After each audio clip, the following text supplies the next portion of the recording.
Johnny Depp is already sabotaging his career even before his comeback project has even been released. Whoopi Goldberg is facing backlash over her comments surrounding Jewish people in World War II, and Meghan Markle is in the headlines once again, but this time she's being compared to Kanye West and Trump.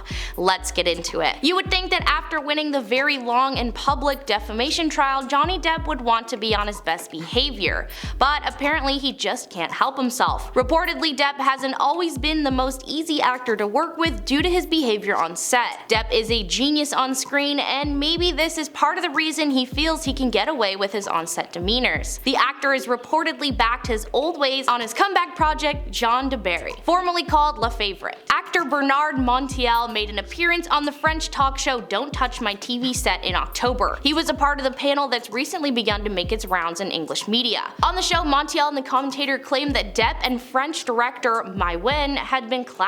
Montiel revealed that he had heard some noise from the shoot, very serious stuff. Then he said, "So Depp is an excellent actor when he comes on set. Except sometimes at 6 in the morning the crew is ready and nobody turns up. So of course Mai Wen, who's the director, gets angry, and the next day she's the one who doesn't turn up. And you've got Johnny Depp and she's not there. It's finished over this week, but it's going very, very badly. They don't get on at all, they're screaming at each other the whole time. Sounds to me like maybe that trial win boosted Depp's ego a little bit too much and Mai Wen is not having it. I mean, both of them seem to be acting a bit childish with the whole just not showing up thing. They both need to think about all the other people on set as well." Some people may remember that Depp's constant lateness was among a series of alleged complaints from the crew of Pirates of the Caribbean Dead Men Tell No Tales, which was shot in Australia in 2015.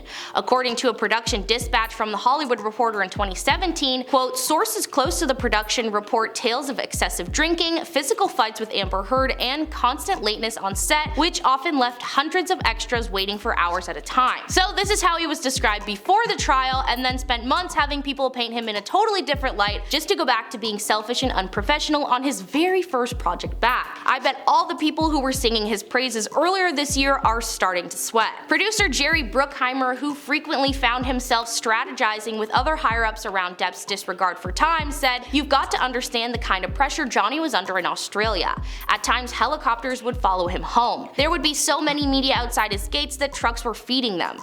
There was so much stuff made up about him, like that Johnny had a fight and had gone back to the States, which we both read about while we were in his trailer. Okay, so maybe he had a reason for being late on that set, but what about the other times or his current situation? Also, what about all the other actors who constantly get bombarded by paparazzi yet manage to make it on time to set? I don't know, it's a totally valid slip up during a rough time, but at what point does a rough time turn into excuses for bad behavior?" Depp's alleged chronic lateness also came up during his defamation trial against Heard. Tracy Jacobs was one of the people who testified, as she had worked as the actor's agent for decades. Jacobs claimed that she had explained to Depp that his constant lateness and substance use were hurting his career. CNN quoted Jacobs saying his star had dimmed due to his lateness and other things. People were talking and the question was out there about his behavior. This past summer, Depp claimed in the explosive defamation trial that Heard had defamed him in a 2018 Washington Post op-ed. While Heard did not name Depp in the piece, she did describe herself as a public figure representing domestic misconduct. The jury ended up holding her liable for over $10 million in damages, but they did also reward her with $2 million on the grounds that Depp's former attorney, Adam Waldman, had defamed her by inaccurately calling her allegations a hoax. These two have dealt with so many of their personal problems publicly, it's hard to believe that they ever wanted to keep anything private. Earlier this month, Heard announced that she had made the very difficult decision to settle the case rather than move forward with her appeal. A source close to Depp told the Daily Beast at the time Heard agreed to pay $1 million, which is a deal that prevents her from paying the full $10 million. In her statement, she said, "I defended my truth, and in doing so, my life as I knew it was destroyed. The vilification I've faced on social media is an amplified version of the ways in which women are re-victimized when they come forward. Now I finally have the opportunity to emancipate myself from something I attempted to leave over 6 years ago on terms I can agree to. I have made no admission there are no restrictions or gags with respect to my voice moving forward. Heard seems to be over all of the drama, and I mean she was sent through the ringer during their trial. I'm sure at this point she's going to take Depp receiving negative attention as an opportunity to just sit back and watch what happens." News of Depp's latest film broke in January after he lost his case against the Sun publisher News Group newspaper in the UK over the piece that called him a wife beater and before the Virginia trial this summer. Variety has also reported that Depp is set to play King Louis XV in the new movie. Mai Wen, who is the director and the one clashing with Depp, will also star in the movie as his final mistress, who the film is named after. Netflix is set to license the new film for digital distribution in France after its theatrical release, and they still have yet to announce the release date for North America. Let me know your thoughts on Depp's behavior on the set of his comeback film. Is this going to be what his career needs, or is he going to sabotage his own career with his poor set etiquette? Moving on to our next story, actor Whoopi Goldberg is facing a fresh round of backlash after her latest historically inaccurate statement surrounding the atrocities committed to Jewish people and others during World War II, which she has claimed wasn't originally about race in an interview with the UK newspaper, The Sunday Times. This controversy marks the second time this year that Goldberg has come under fire for what Jewish leaders and experts on the event say are inaccurate and offensive comments about the tragedy that took the lives of more than 6 million European Jews from 1933 to 1945. Goldberg's latest remarks come from an interview published on Saturday after the reporter said something along the lines of "at the time Jews were seen as race." He was referring to the time in January when the actor claimed that the devastation was not about race. Goldberg told the reporter, "Yes, but that's the killer, isn't it? The oppressor is telling you what you are. Why are you believing them?" She then continued on to say it wasn't originally about race. Remember who they were taking first. They were not racially motivated. They were taking the lives of people they considered to be mentally defective, and then they made this decision. The reporter then touched on how Jewish people's heads and noses were measured to prove that they were a distinct race, to which Goldberg responded with, "They did that to black people too, but it doesn't change the fact that you could not tell a Jew on the street. You could find me, you couldn't find them. That was the point I was making. But you would have thought that I'd taken a big old stinky dump on the table butt naked." I don't see why this point was so dire for Goldberg to get across. Like, was it really necessary for her? Anyways, she ended up apologizing following the criticism of the interview. She said, "It was never my intention to appear as if I was doubling down on hurtful comments, especially after talking with and hearing people like rabbis and old and new friends weighing in. I'm still learning a lot, and believe me, I heard everything everyone said to me. I believe that it was about race, and I'm still as sorry now as I was then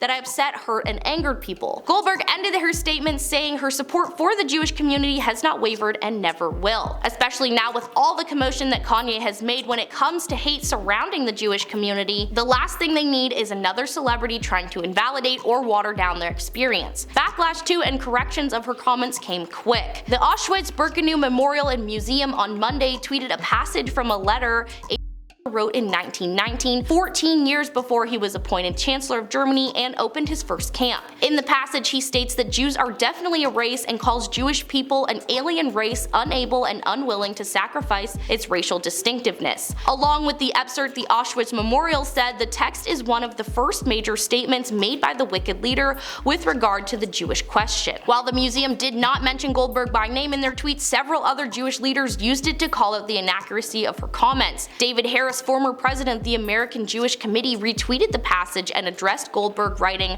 "Stop claiming it wasn't about race. It was all about race." A survivor, Lucy Lepiner, tweeted about the actor's comments. "We told her that her comments harm us and she simply doesn't care." Goldberg's earlier comments led to ABC suspending her from The View for 2 weeks, calling the comments wrong and hurtful. Hopefully, after the second time her comments have come under fire, she will finally understand and stop trying to make her incorrect point. Let me hear all your thoughts on Whoopi Goldberg and her comments down below. Now on to Meghan.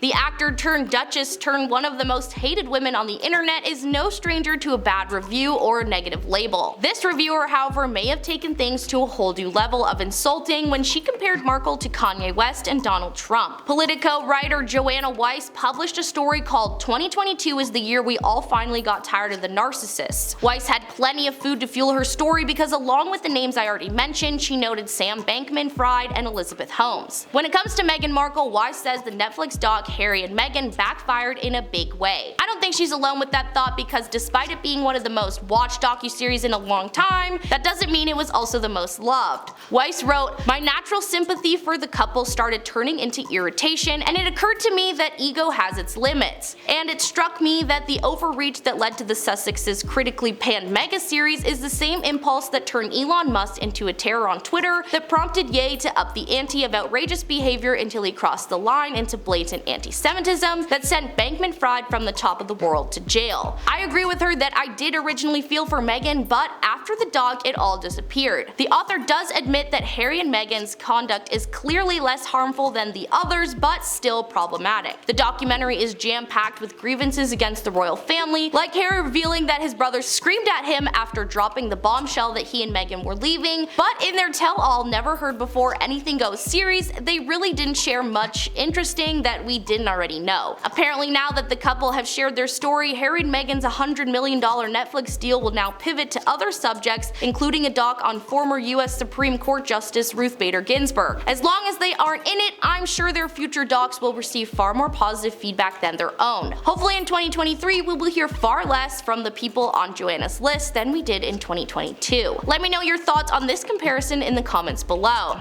That is all for today. Thank you for watching IO. I've been your host Maddie, and I will catch you later.